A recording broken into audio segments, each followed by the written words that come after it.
The Mannin Line with Andy Wint.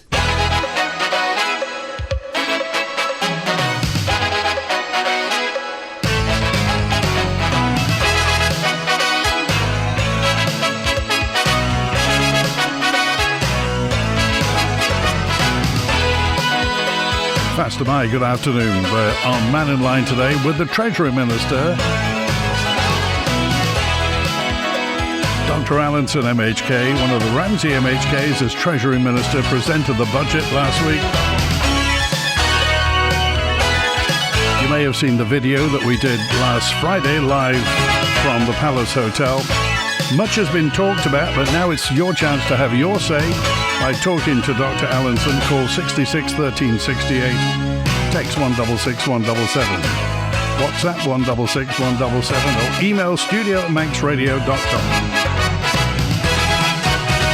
So, Faster Mike, good afternoon, Dr. Allinson. Faster Mike, Andy. Good to see you. This is, how many, is this 3 budgets now? My 3rd budget, yeah, I've managed to survive that long. Okay. One of the questions that came in is a very broad brush question, and this is an existential question. Are you happy with the strategy? Can you see the way forward?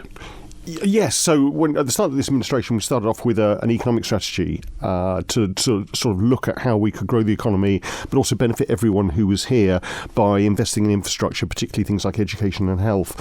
I still think that that's absolutely the right way forward. A lot has been said about numbers, growing the active working population, managing to put people in working jobs, but also growing the population in general. And people got a bit hung up on that. And actually, we've got more data in this year that shows that actually it's been slower than we thought, and there's a whole range of world reasons for that, and the Isle of Man in terms of housing. But overall, I think the whole idea was to make sure that the people who lived on the Isle of Man actually felt physically that they were benefiting it from the economic growth on the Isle of Man, that they could see the results of that investment. And I think we're on the right track, but we still haven't delivered that. It's dealing with people's perceptions in terms of, I want to see a GP, I want to see a dentist, I want to get on the steam packet ferry, I want to be able to fly off the island, and actually getting over some of the negativity that's there with the problems we've had over the previous years. That was interesting because the question came from Carrie in Kirkmichael, and she wrote me a big letter saying really the thrust of it is that when times are tough, people tend to pull at the threads. People tend to pick detail out that doesn't suit them and they are unhappy with. When times are fine, everybody's okay. But when times are tough, that's when the kind of existential thing about, well, is this really working? So, I mean, do you hinted that you saw that people are picking at detail sometimes? Well, yeah, and I don't blame them. I mean, let's be honest, times have been tough for the last decade for the average working people. We've seen after the banking crisis there were various issues on the Isle of Man. All the Irish banks left overnight, but people got back into work. But since then, we've seen a whole range of issues in terms of the cost of living, in terms of a pandemic, a war in Europe, a lot of uncertainty out there. And I think you're right. When you've got that amount of doubt, every time you turn the news on, you wonder what's going to happen next. When you've got that amount of doubt, it's very difficult to be positive and look long term. And you tend to get perhaps more insular, and maybe that's worse on a small island. I don't know, but you get more insular and start picking at other bits and pieces. But also it's what affects people. So, the last political surgery I did, people were really upset about the Northern Amenity sites. They didn't want to talk to me about what was in the budget. That affected them. I like going up there. I like to use the reuse section. I like to be able to drop off my garden waste. If that goes, that I feel that. And so it's making sure that what we do as a national government is felt by people as well. OK, let's get to the lines now. We've got a full switchboard. Charlie's first with us on Mannin Line. Hi, Charlie. You're live with the Treasury Minister. Hi, Minister. Hello there, Charlie. Speaking a couple of weeks ago with Phil Gowan, I always thought on top of your salary to be a minister, you got about 6-10%, but I got from Phil Gowan that you get 50% on top of your salary to become a minister? No. I think it's around. You've put me on the spot here, knowing exactly what my salary is, which is about 75 grand now. As I remember, we changed it at the start of this administration. Last time we had a look at it, the chief minister gets a bigger upgrade. President and speaker get an upgrade. I think off the top of my head, it's around about 15% or 20% for ministers, but that's all published on the Tynwald website. So that's all getting up to around £100,000 then? No, and quite rightly so. I mean, we had an independent emoluments committee look at pay and pay for politicians. I mean, where do you go? There's this thing that you want to attract as many people from different talents as possible. So you've got to be able to pay people a decent wage. You want to attract people from the private sector, from the public sector, and get a mix of people to represent the people of the Isle of Man. So it needs to be paid. The pay grades are linked to the civil service pay grade in terms of PSC, increases each year. I'm aware of that.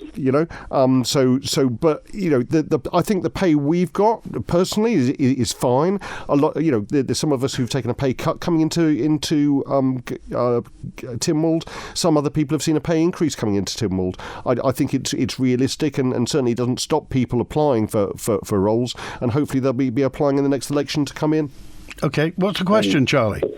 Well, the question is that pensioners who are just on the basic pension are on basically 8 to 10% of what MHK is on. And the minimum wage is going to be about 22,000, and a pension is on about 10,000. Most pensioners shouldn't be on 10,000. It depends which pension you're on, whether it's the pre-2019 or the post-2019. Most of my life. So, but there are a lot of pensioners around who are just getting their basic old age pension. If they're just getting the basic old age pension, they should be eligible for things like income support and some of the other supports that go on top of the pension. So, if people are struggling, reach out. I mean, the pension was created back into 1948 as part of the welfare state, and it was very much as a safety net.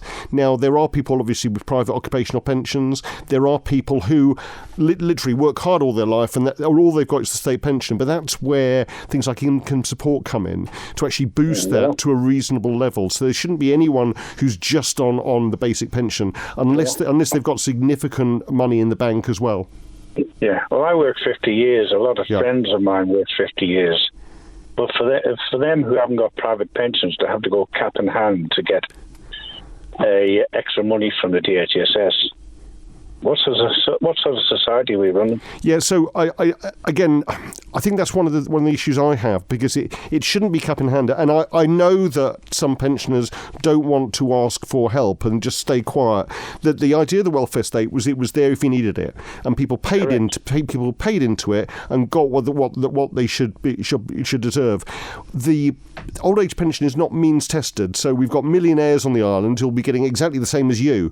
But they pay the same money, and so they're entitled. Exactly. So that's where things like income support come in, and some of the other things like the winter bonus come in, to try to give those people who don't have that extra nest egg that extra help going forward. And so in this budget, we've tried to increase pensions, but also income support, also looking at the winter bonus for next year as well, to try to help people. But if people are struggling genuinely, the Social Security Division, they've got rid of all the Rottweilers. They are there to try to help.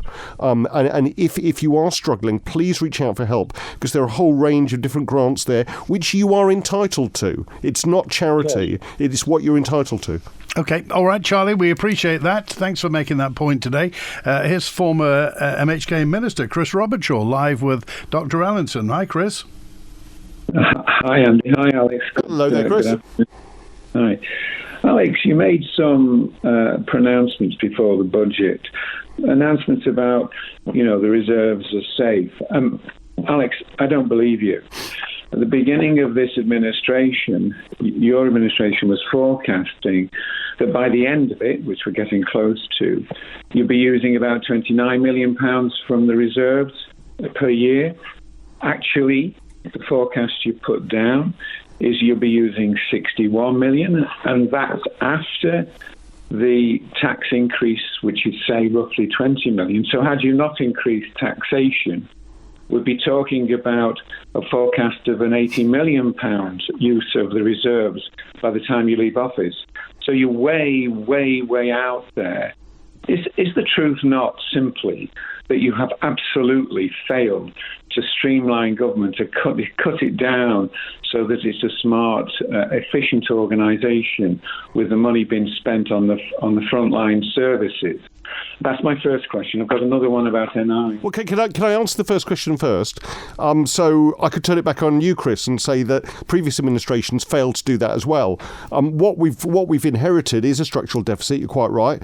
We all know the reasons for that in terms of the extra money that's gone into public services, particularly those high performing public services such as education and health and social care, and those now take up the predominant amount of public spending. At the same time, government income has not increased significantly because of wage stagnation and the extra support we've had to put into the economy through COVID, with things like MIRA and the salary support scheme, but also following the war in Ukraine in terms of the extra support we had to put into the economy to keep it going. So you're quite right. In terms of withdrawals from reserves, we're estimating a top envelope of about £110 million this year, £82 million next year, £61.6 million the year after.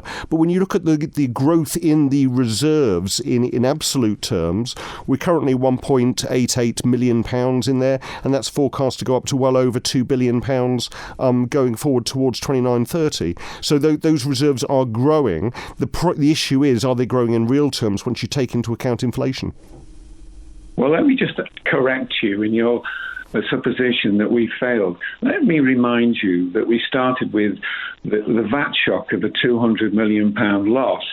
By the time we handed over to the next administration, we'd recovered £125 million of that. So we'd improved by £125 million. You have failed. You have gone the other way. The exposure to using reserves has gone up. So please don't use that suggestion to me that we somehow failed. We reduced the deficit. You are actually now increasing it. Now, turning to the NI, you started off this administration using £40 million a year out of the NI fund. And by the time you hand over to your successor, you'll be using £73 million. Now, you increased the takeout from the NI fund in order that you could pass this so-called tax reduction to the public, claiming that this was great, when in fact what you're actually doing is reducing the NI fund and damaging future pensions for my children and grandchildren and everybody else's. Aren't you ashamed of that? So first of all, Chris, in terms of what happened after the VAT shock, I think you're quite right that public services were slashed and we went through a period of austerity that we're now trying to recover for in terms of investment in things like healthcare and things like social care and things like education, and particularly the Department of Home Affairs, who took a huge brunt of it. In terms of the NI fund, yes, in this budget we have increased the NHS allocation.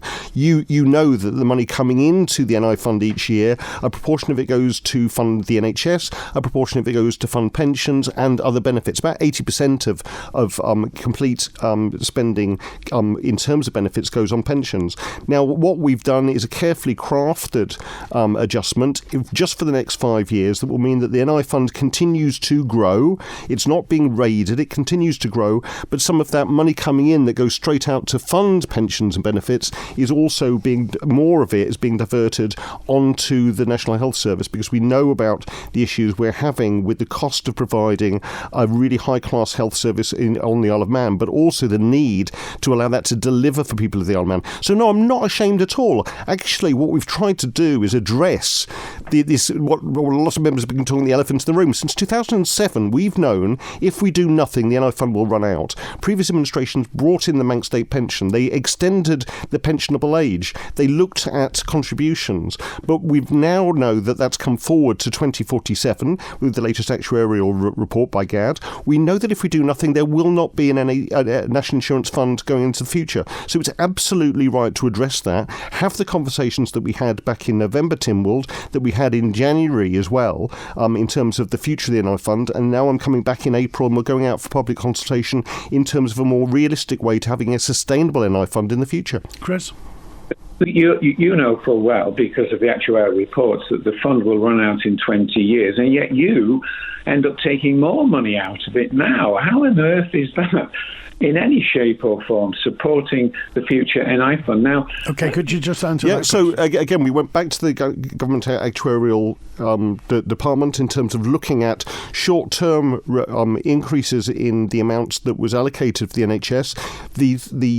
What we've brought in this budget will have minimal impact on the long-term National Insurance Fund, and we've got that data. The main issue in terms of the National Insurance Fund is going forward. You either look at what's coming out of it, or you significantly increase the contributions going into it. And we did a written answer for June Watson that I'd ask you to look at, which shows the effect in both of the employees and employers of trying to balance this just by contributions, which I think will be devastating for our economy. Okay, a final word, Chris, if you would.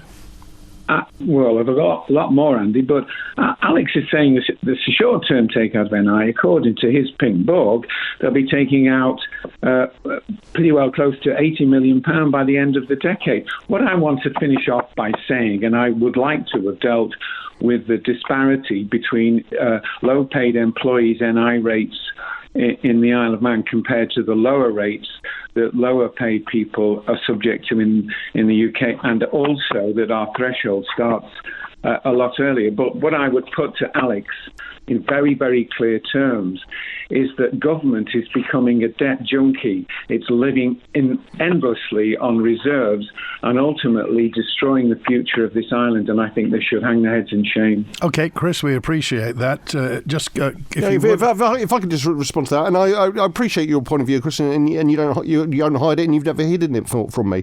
What we're trying to do is redress that balance. We've brought in some quite stringent policies in this budget to limit the increased use by the increased money going into departments by 2% for pay, 1% non-pay. That is equivalent with inflation and pay awards to around about 25% overall savings. We will be going through a priority-based budgeting exercise this year to look at where we put taxpayers' money. We will try to reduce the size and scope of government. We are publishing now every quarter the exact headcount and breaking it down from different departments, but making sure that money, those resources, those people are used for frontline services to deliver the outcomes that we've promised in the Island Plan and the economic strategy. Okay, Chris, we appreciate it. Thanks for that today. I want to go to Frida now. Hi, Frida. You're live with the Treasury Minister. Hi, excuse me. Hello, Dr. Allinson. Hello there. Hello. What I'm on about is a simple thing, is the My Card. Yep. Now, I don't think it should be stopped. I don't think it's fair.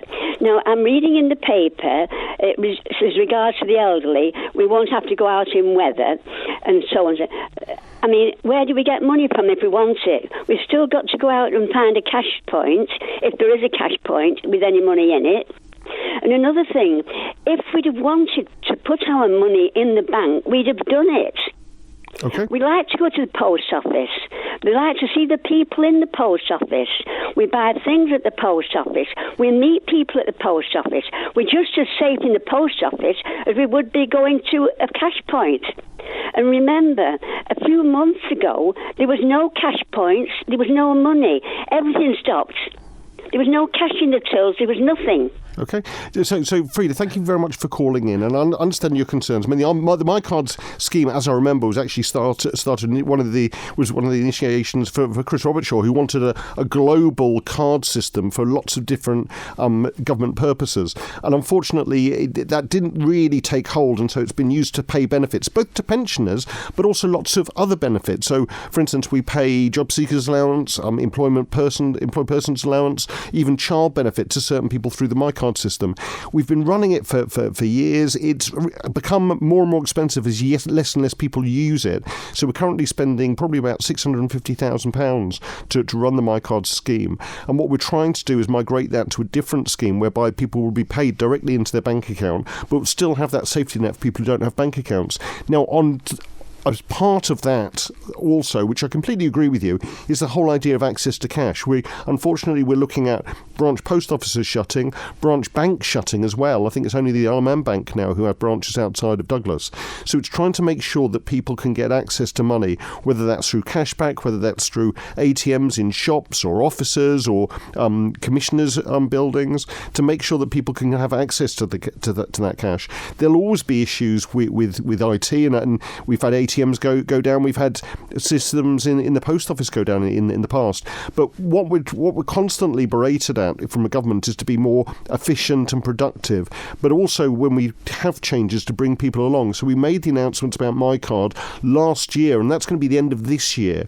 And we're constantly in conversation with both people who receive money through My Card, but also with the various third sector organisations who support some vulnerable people who would find it very difficult going to an ATM or going to a bank to get the money out. You understand, though, some people feel emotionally attached to their My Card, and they didn't ask for post offices to close. Yeah, absolutely. What we're dealing in terms of Treasury, and there's a similar conversation with Department for Infrastructure and road licences. Those are large contracts that are put through the post office and provided by postmasters and mistresses. Going forward, it is an expensive system. We're trying to reduce the size and scope of government, as Chris Robertshaw has talked about. That means we will need to make changes, but we need to bring people along with that, which is why we've given a 16-month lead time in terms of My Card coming out, while we will be looking to work with the post office especially to look at alternative ways of people being able to get access to cash so they can carry on going to the post office, they can carry on accessing the services there, but also reducing the size and scope of government. Frida? Hello. Yes, I knew you were asleep then. No, what it is I see there's 2,000 people, over 2,000 people that haven't signed up yet for this bank. Now, if we want, as I stated, if we wanted our money in the bank, we would put it in the bank. We like to go, just imagine the post office. People are going to be out of work. They're going to have to go on benefits. So the government's going to have to pay benefits to those that's out of work through the post office. Well, I'm hoping that the post office people won't go out of work. I mean, the retail network is independent contractors, so they're local businesses who run a post office, often within a shop or another business there. So we're trying to work with the post office to support the retail network, but the post office themselves are seeing less and less people posting letters, less and less people using the post office services, because a lot of things have now gone online in terms of bill payments, in terms of application forms. So there is a dwindling need for those sort of services, and with that comes an increase in cost to the taxpayer like yourself. I'd much rather put that £650,000 into pensions and benefits than spend it on a card system. Okay. Well, we'll have to see if that's done. I mean, I'm not bothered about that, but the point is, I'm up at Williston, and when I go, there's a queue in the post office for the pensions and the benefits with the My Card. Now, I don't think it should be altered. I really don't. I think the money could be saved in another way. There's loads of ways it could be saved. I think if it's not broken, don't fix it. Leave it as it is. Because after all, if the majority of pensioners will all be dropping off the perch, and then you can stop it. All right. Not anytime soon, I hope, Frida. Thanks. I hope not. Thanks for calling. Good to hear from you. Thanks for that. Bye-bye. I heard this. Bye-bye. Pete dropped a note in just to say, I heard on Manx Radio that tax has gone down and allowances have gone up. My gross monthly wage hasn't altered for months. Neither has the tax deduction. This month the wages remain the same, but the tax deduction has increased by over £40. Any idea how something like that's happening? So the what we announced in the budget in February comes into play in April. From April, so people won't see any increase in pensions, in benefits, reductions in the income tax rate. They won't see the increases in terms of income tax thresholds and also national insurance thresholds. They won't see that until April. These are because we need that lead in time to change the various systems for individual companies to change their payroll systems. I'm trying to balance the calls and the messages, so here's a message just said, Dr. Allinson knows there are some extremely ill people on the island with chronic illnesses who don't qualify for disability benefit, nor, as their partner works, receive income support and rely on long-term incapacity benefit. So why have they once again been targeted in the budget to receive far less of an increase than pensioners and those on other benefits, says P. This is when they're really desperate. They've got an equally desperate need, and they've been through countless assessments and surgery, both from Nobles and UK, but can't get any more help other than 40 pills a day. We're not, as many people believe, malingerers on incapacity, but Markwell House have nothing to say to help us. So have we been targeted in the budget, says D? No, I mean, this is one of the things we tried to discuss when we were looking at national insurance and the uprating of pensions and the whole idea of the triple lock. And what that shows is that pensions have been going up significantly faster than any other benefit, particularly working benefits such as incapacity benefit, EPA, job seekers allowance, because of the triple lock, which has helped raise a lot of pensioners out of poverty, both on the adjacent island here. It was a UK system brought in 2010, pensions going up by 4.1%. That the House Keys made it quite clear that that's what they wanted to happen. But other benefits that we have control over have gone up by 2.2%, which was Isle of Man CPI last September. I would like to have a lot more fairness in terms of the benefits uprating to make sure that those people, either whether they're past retirement age or before retirement age, get an equal increase that matches the increased rate of inflation on our island. OK, regarding population increase, this is a WhatsApp in from 003 saying, why is there no cost-benefit analysis done granting visas? Numerous examples of overseas workers coming over, one wage but 3 or 4 dependents requiring schools, doctors, dentists, which are all provided free, obviously. Does this work? Is it a viable model? So that's a very good question, and that was one of the things that we've tried to address this administration. So David Ashford did a statement about disincentives and incentives for migration. So that's not just immigration, it's other people coming here, whether they're from the north of England or the north of America. So looking at that, we know that we need people coming in here. We know that the population growth is needed because of our low birth rate and because of the skills gap that we have and the number of vacancies we have in some key areas, particularly financial services. But I think you're absolutely right to look at both the wages people get if they come over here on an immigration visa, and also the ability to bring dependents over with them as well, which is increasingly seen as a bit of a concern in terms of the cost-benefit analysis. What we will be coming forward with are various changes to the minimum amount of income people have to earn when they come over here, looking at also the healthcare surcharge and bringing that in, and also looking at after some of the restrictions on the number of dependents people can bring over, so that we actually absolutely attract the right level of staff, particularly in terms of some of the key areas like health and social care. We don't disincentivise that, but we make sure that the people who come over are contributing to our economy, contributing to our island, and not drawing down more than they put in. OK, Dr. Allinson's with us through till 1 today. The Treasury Minister is on the end of your phone if you want to call 66 13 68. More messages, more questions between now and 1. Every day, Manx Petroleum is fueling the heartbeat of our island. Going with the flow, we keep homes warm and businesses running. 100% Manx owned and the largest family-run distributor, our customer services are at the heart of your community. And as the island's only provider of oil deliveries, boilers and tank installation services altogether, there's no need to shop around. Manx Petroleum, always here for you, because this island is our home too. Visit mp.im. Office World, have we got it? Office World, yes we have. Office World. For all things stationery, from pens, pencils, paper and ink cartridges to desking and seating, Office World has it. Call 666 366. Come down to Spring Valley Industrial Estate, Braddon to find out more of what's in store. Office World, have we got it? Office World, yes we have. Office World.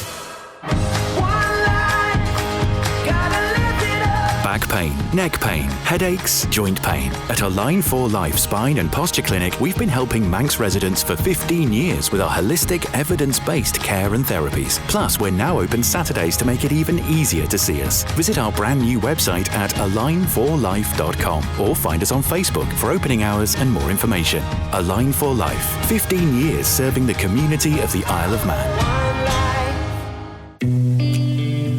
can Manx businesses adapt to AI and maintain relevance in an increasingly competitive and dynamic landscape?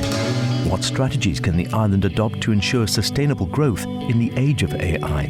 If you're not sure how your business can benefit from AI, join Chief Executive of Digital Isle of Man, Lyle Raxall, co-founders of Lima Logic, Natalie and Brian Gallagher, and Dan Thomas, founder of Architect, as they discuss these and other matters on the Activate AI podcast.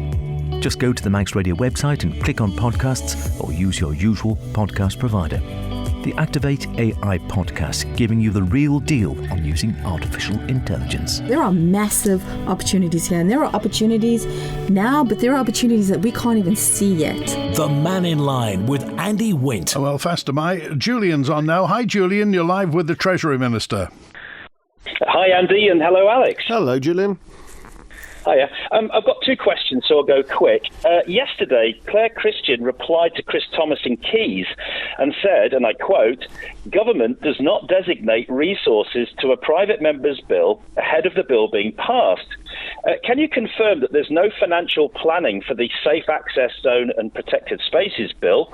And can you say who would be affected by these access zones, especially concerned about the reference to the Animal Scientific Procedures Act 1986, which is an earlier, less stringent UK law for animal experimentation, the vaccination and inoculation services, and would the any other activities section potentially include an access zone around any assisted dying services? Okay, so we'll deal with that and then we'll have your second question. So when private members' bills are brought forward, they have to have Treasury concurrence. So we do sit down, the Treasury Board, look at them and think, will this have significant impact on government revenue or expenditure? So there are some, for instance, the private members' bill that was brought in looking to stop smoking, for instance, and gradually increase the age of smoking. That will have knock-on effects to tobacco duty. So that's got a deliberate impact. With this, in terms of the safe access zones, what you're looking at is at some work to do in terms of mapping,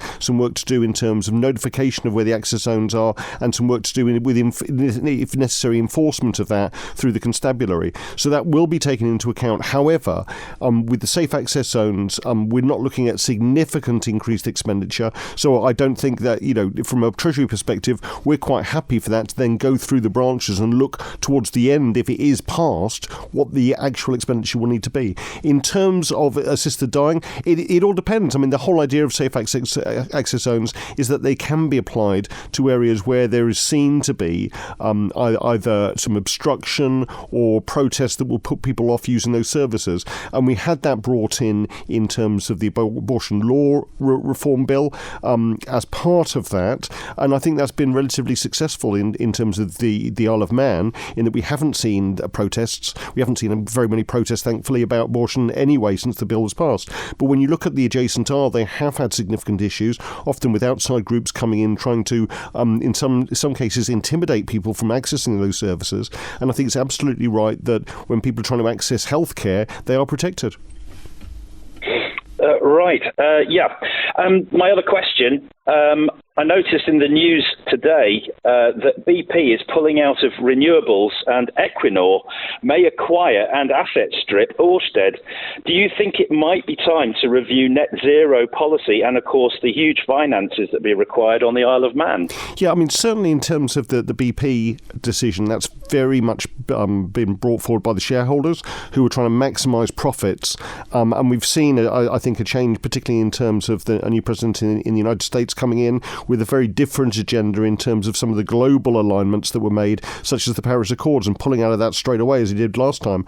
In terms of the renewables and investment in renewables, it is still the case that if you want to build a new power station, you would be much better off building a large wind farm, because it's cheaper electricity in the long term and short term. And obviously we do know that, particularly on the Isle of Man, we need to make sure that we can deal with this trilemma in terms of cost cost of electricity, reliable supply, and also energy security. And that was particularly brought out over the last 2 years with various pipelines being cut.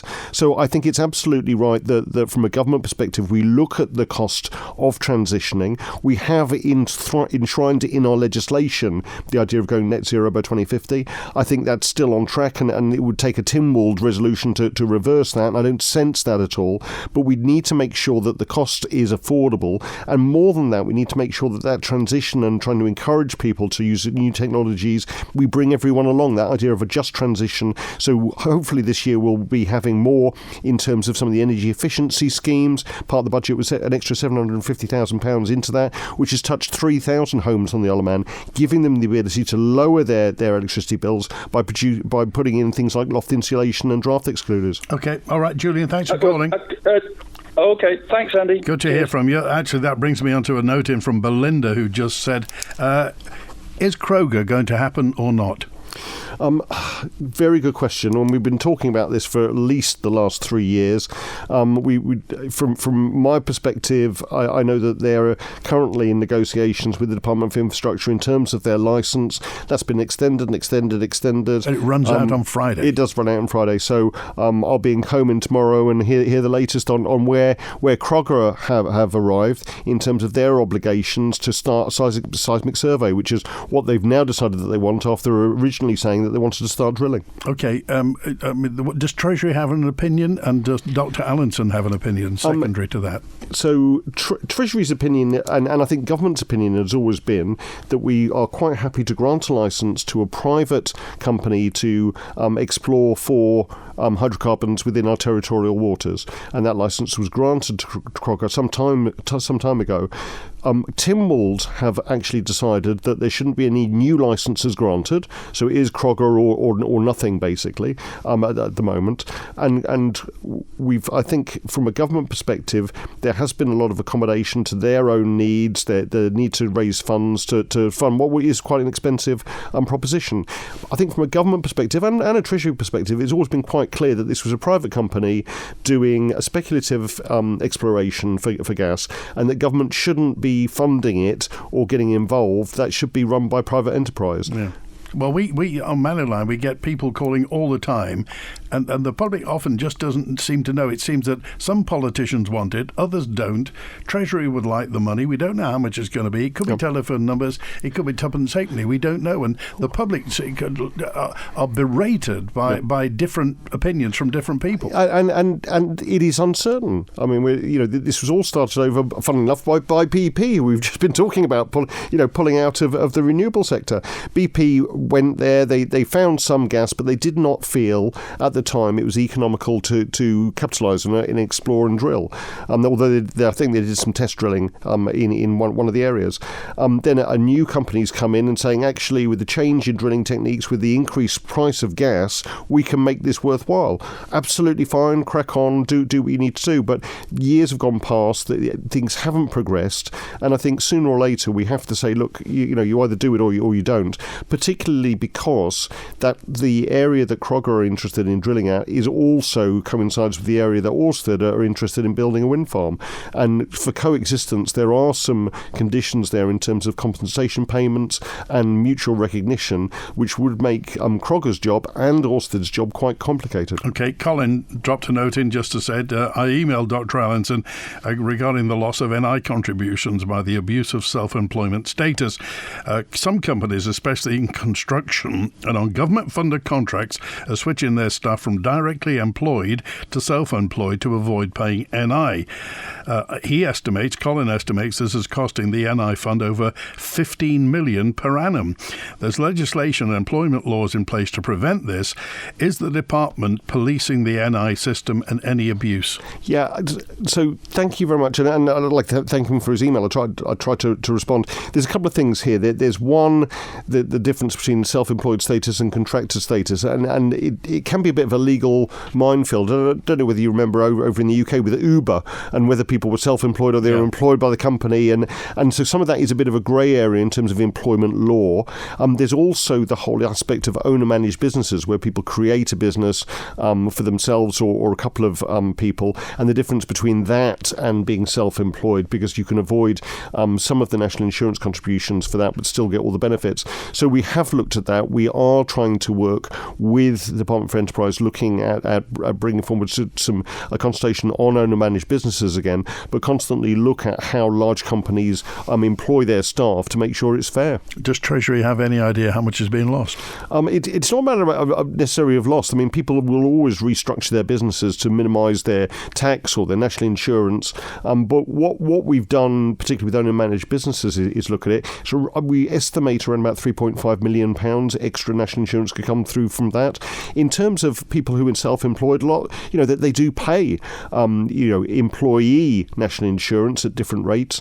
Obviously, it saves the employer if they're not having to contribute towards that. We haven't got a particularly good grasp on that. If you go on the economic dashboard, it will look at the differential between employed people and self-employed people. Actually, the number of self-employed people is relatively static. It hasn't sort of gone up rapidly. So I don't think there's any evidence of an abuse of the system. We have lots of very small businesses on the Isle of Man, and we always have been. Paula dropped a note in also to say, dear Dr. Allinson, last time we had a Labour government, we had a raid on VAT. Yep. Does Treasury have a plan B for if this happens again with the socialist government across, says Paula? Well, thank you very much, Paula, and that's been one of the things hanging over me for the last 6 months. So we do, and Chris Robertshaw said beforehand when we had the last the VAT bombshell. So every 5 years we go through a process of recalculation, and we look at the common VAT pot, and Treasury have to send out lots of questionnaires to individuals, households, but also companies to see how much spending they've done. And I'd like to thank all those people who took part in this last year. So while we were doing the budget last year, we weren't sure what the FIRSA, the shared agreement, was going to be. The week before this budget, so this month, we got the results, and they were online with our projections. So what we do each over those 5 years is we keep something back from the allocation just in case we need to repay it. So we've been doing that for the last 5 years. We've now reached an agreement with the United Kingdom, which is roughly on track. We're going to have to pay you a little bit back, but is roughly on track with our projections. So there is no black hole there. But if there was, we would fund it by holding back a little bit of money. We can now release some of that money to deal with, for instance, the drawdown on reserves, to put back into the economy as well. So we do have contingency plans just in case. In terms of our work with the new government, we are trying to reach out to them to make sure that they understand who we are and what we're not. So the Chief Minister has been having regular visits, not just to Westminster, but also the Northern Powerhouse and some of the northern MHKs, obviously in the northwest where we have a lot of synergies with. Both of us will be over in Westminster on Monday having various meetings, me with Treasury, him with some other ministers, and so we are trying to get that outreach with the new government so that they're aware of our situation. What I would say is, after being invited to the Mansion House speech and listening to their Chancellor, she was talking, this is a Labour Chancellor, the first woman Chancellor in history addressing the City of London, and was coming out with all sorts of things in terms of economic growth, in terms of lowering the regulation on the financial services industry to drive that forward, and that was very well received. So we're hoping, by better understanding, better outreach, that we can get that negotiation with a new government and work with a government of any colour in the Isle of Man, in the UK. Okay, we'll get to the lines in a moment. There's just a note in from Corey who said, last year, wasn't there, did the government, the Treasury, received a lot? Was it £80 million more tax than it expected? And why didn't you see it coming? So thanks very much. It wasn't 80 million, it was around about 40 million extra tax. Why didn't we see it coming? Because we have these projections, and they're relative.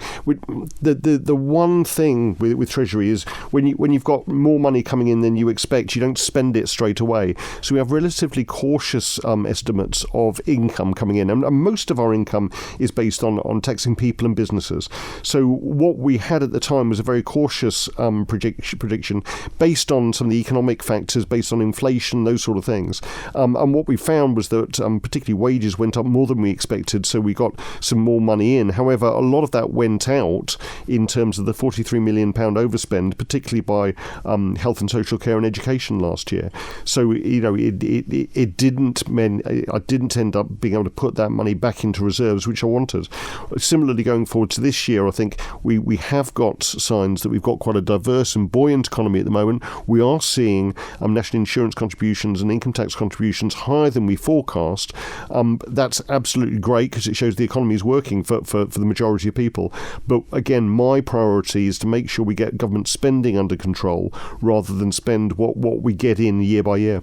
Okay, Stephen. Hello, Stephen. You're live with the Treasury Minister. Oh, good afternoon, Andy. Good afternoon, Minister. Good afternoon. And good afternoon, listeners. Minister, if I could touch on three subjects.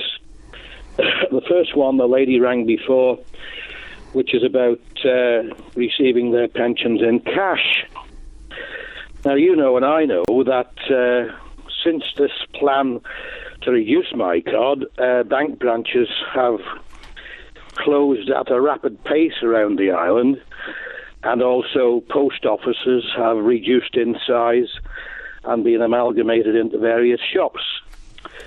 But you will probably also be aware that in the United Kingdom there's what's called the Payment Exception Service, which enables people to receive money in cash. So my question to you is, governments, of course, should operate in a business-like manner, but in many occasions, governments have to do what a business simply would not do. Yep. Would you agree with that? So yeah, thanks very much for that first point. And you're absolutely right. In the UK, they use a company called PayPoint, which do payment exceptions, and they use sort of telephone apps and things like that for it. What we have always done with the post office is have emergency cash payments available for people who don't have my card or suddenly need benefits, straight away. And what we're doing is working with them to see how we can extend that past the next year. We actually went out for tender for people to provide different card systems as well, but because of the small number of people using my card, which now just over 2,000, a lot of the big companies in the UK weren't interested in coming over here and supplying services.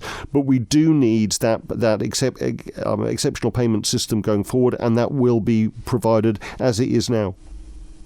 Isn't that an example, though, that it's at times very hard to replicate a private service on a small island such as ours, and we have to tailor solutions to ourselves, and sometimes in cases such as this, the only people that are able to provide this is a government, and consequently, would you be able to give a guarantee to those people who need payment in cash that you will definitely provide some form of service for them to receive their cash if they cannot get any other way? So absolutely. I think you're absolutely right. When you look at the reduction in the banking network, often the banks will say, well, nobody's coming into the branches anymore. They're all doing it online. And I can't disagree with that. They're running a business. When I started off with a bank account, you had to pay every month for your bank account. Now bank accounts are free. So they do have costs. Again, we've seen the retail network, as I said previously, with less and less people sending letters. There's less and less people going into the post office. So things have changed. But we are absolutely committed in terms of government to be able to pay people those benefits they're entitled to in whichever way they need. And there are some people who cannot get a bank account or do not want a bank account. We're particularly dealing with people, for instance, who may be coming out of prison. And if they've been in prison for money laundering, there's very few banks that will open an account for them. But we're working with those banks to see if we can have basic accounts and making sure that if people need cash payments, we can provide them straight away. Okay, we've only got a couple of minutes, Stephen. Right, I'll move on to my second point then quickly, which is a more salient one. I was a bit disappointed in the reiteration of the island plan which didn't pay a lot of credence, in my opinion, for our tourist market and what it can provide in terms of making life good to live on the Isle of Man and helping hospitality and filling hotels. And it would also give a buzz to the island. Yep. And I would like to hope that, as you, Dr. Allinson, being the main shareholder responsible, we have got levers we can pull within our local ferry company. And I would earnestly ask you to really use these levers to offer special offers which would be comparable to vessels travelling to Ireland, to encourage people to come to the island. And I do believe that this in turn would give you a boost in Treasury, because the on-island spend of a significant improvement in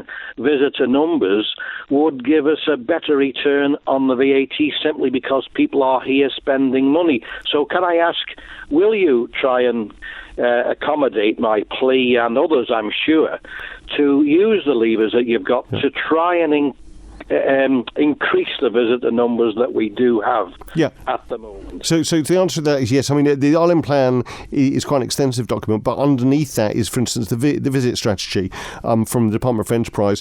The CEO of the Isle of Man Steam Packet Company sits on the visit agency. He works quite closely with some of the accommodation providers here to create packages for people. We've got the Kids Go Free now, which is both ways, so trying to attract families over to the Isle of Man, whether they be foot passengers or whether they come with a car. I think you're absolutely right that there are levers there, and we've got a response to a Tynwald committee looking into the running of the Steam Packet Company that I'll be responding to in next month's Tynwald. But I also think we need to be fair. I wouldn't want to reduce fares just for visitors and then charge people who live on the Isle of Man and need to get on and off, an extra surcharge. I think we do need to look at the fare structure overall, but actually have those incentives so that people coming to the Isle of Man, they're locked into staying in hotels, they're locked into spending money in the local economy, as well as coming over on the ferry. OK, all right, Stephen, we appreciate that. I've got a final question that's coming from Kenny regarding the Steam Packet.